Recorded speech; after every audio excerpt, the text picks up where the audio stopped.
ठीक है मम्मी, आप अपना ख्याल रखना। क्या हो गया बेटा?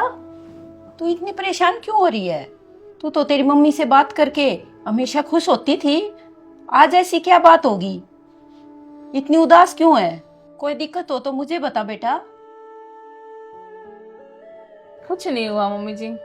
नहीं बेटा, कोई ना कोई तो बात जरूर है। नहीं तो बेटा तेरी मम्मी से बात करके तो तू बहुत खुश हो जाती थी। आज ऐसी क्या बात है जो तेरी आंखों में आंसू है? क्या बेटा आज तू अपने मन की बात नहीं बताएगी मुझे? बेटा एक सास भी ना माँ ही होती है। क्या मैं तुम्हारी माँ नहीं? और बेटा मुझे इतना भी नहीं बताएगी कि आज तेरे साथ क्या हुआ है? मम्मी, आपको तो पता ही है ना, मेरी मम्मी किराए के मकान में रहती है और आज मकान मालिक ने ना उनको मकान खाली करने के लिए बोल दिया। अब वो कहाँ जाएंगी? मुझे तो कुछ समझ में नहीं आ रहा मम्मी, किसके पास रहेंगे? एक तो शुगर की वजह से वो बहुत परेशान रहते हैं और ऊपर से ये और बुढ़ापे में। मुझे तो कुछ समझ में नहीं आ रहा मम्मी। अब आप ही बताओ मम्मी, इस उम्र में वो कहाँ नया घर ढूंढेंगी? बात तो बेटा तू ठीक कह रही है। और वैसे बेटा है तो ये बहुत बड़ी चिंता की बात। लेकिन तू चिंता मत कर, मेरे पास ना एक आइडिया है। और इस आइडिया से ना बेटा हमारी बात भी बन जाएगी और तेरी मम्मी को भी कोई दिक्कत नहीं होगी। वो क्या मम्मी जी? वो ये बेटा, जो अपना बगल वाला मकान है वो खाली तो पड़ा रहता है।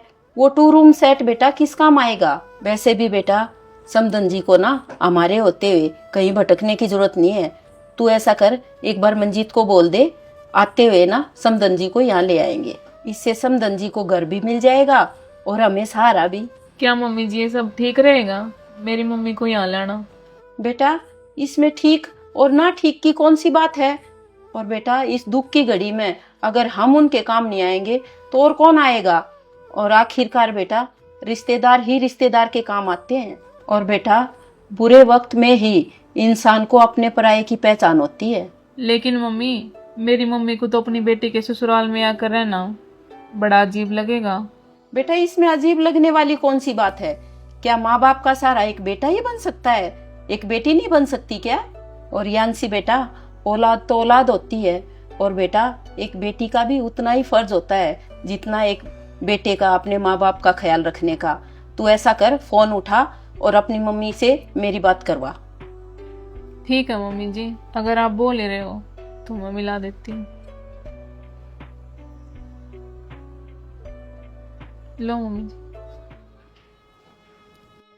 हाँ यांसी बेटा, ठीक है बेटा, तुम चिंता मत करो, मैं जैसे भी होगा ना बता दूंगी। अरे समदन जी, यानसी नहीं, मैं बोल रही हूँ आपकी समदन। अच्छा, राम राम जी, राम राम। राम राम जी। जी आपके ना रहने का इंतजाम हो गया है। कहाँ? मैं ना जी मंजीत को भेज रही हूँ आज ही। और आप ना हमारे साथ रहने आ रहे हो। नहीं जी, ये तो थोड़ा अजीब है जी। कैसे होगा जी? नहीं देखो, आप ही बताओ ना, कौन माँ जाके बेटी के घर पे रहती है? अच्छा नहीं लगता जी ऐसे, बिल्कुल भी बड़ा अजीब लगेगा जी। इसमें अजीब लगने वाली कौन सी बात है जी? आजकल ना बेटा और बेटी सब बराबर हैं। और भगवान की दया से हम इतने सक्षम हैं कि आपके काम आ सके। और आपको कुछ ज्यादा ही अजीब लगे तो आप अपनी रसोई में कुछ भी बना के खाते रहना, वरना तो हमारी रसोई में तो खाना बनता ही है। अब ना जी आपकी कोई ना नुकर नहीं चलेगी। मैं मंजीत और यानसी को भेज रही हूँ, ये दोनों आपको लेने आ जाएंगे। और बस अब आपको आना है। देखो जी, ठीक तो लगता नहीं है, बाकी जैसा आपको ठीक लगे वैसा कर लो। बाकी जी किस्मत वाले हैं हम, जो आप जैसे अच्छे समधी समधन मिले हैं। नहीं तो आज कौन किसके बारे में कितना सोचता है। समदन जी इसमें भी कहीं ना कहीं तो मेरा ही मतलब है। वो कैसे जी? मैं समझी नहीं। वो ऐसे जी, यानसी और मंजीत तो सुबह सुबह ऑफिस चले जाते हैं, मैं अकेली रहती हूँ। अब आपके साथ में बातें हो जाएंगी, अपना दुख सुख आपके साथ में बांट लिया करूंगी, मुझे भी एक साथी मिल जाएगा। ठीक है जी, जैसा आपको ठीक लगे वैसा कर लो। ठीक है जी, फिर आप तैयार हो लो, मंजीत और यानसी दोनों आपको लेने आ रहे हैं। ठीक है जी। ले बेटा एक बार ना मंजीत के पास और फोन मिला दे जल्दी से। लो मम्मी जी का फोन। हेलो। हेलो बेटा मंजीत। हाँ मम्मी जी बोलो। बेटा मैं ये कह रही थी, आते वक्त ना तू अपनी सास को ले आना, और वो ना अब हमारे साइड वाले अपने मकान में ही रहेंगी। पर मम्मी वो परवर कुछ नहीं बेटा, जैसा बोल रही हूँ ना वैसा कर ले, आखिर मेरी समधन है, इस उम्र में वो कहाँ भटकेंगी। कोई बात नहीं मम्मी, आप बोल रहे हो ना तो मैं ले आऊंगा उनको। ठीक है बेटा। ठीक है मम्मी जी।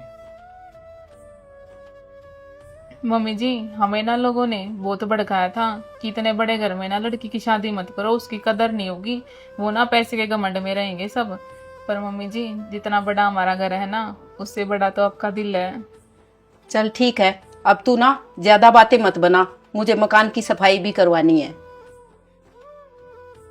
हाँ तो दोस्तों देखा आपने आज के टाइम एक समधन ने दूसरी समधन का कैसे साथ निभाया। तो एक बार आप कमेंट करके ये बताइए, क्या रिश्तेदारियां साथ निभाने के लिए बनी है या सिर्फ टांग खींचने के लिए? क्या हमें दुख की घड़ी में रिश्तेदारों का साथ देना चाहिए या नहीं? राम राम।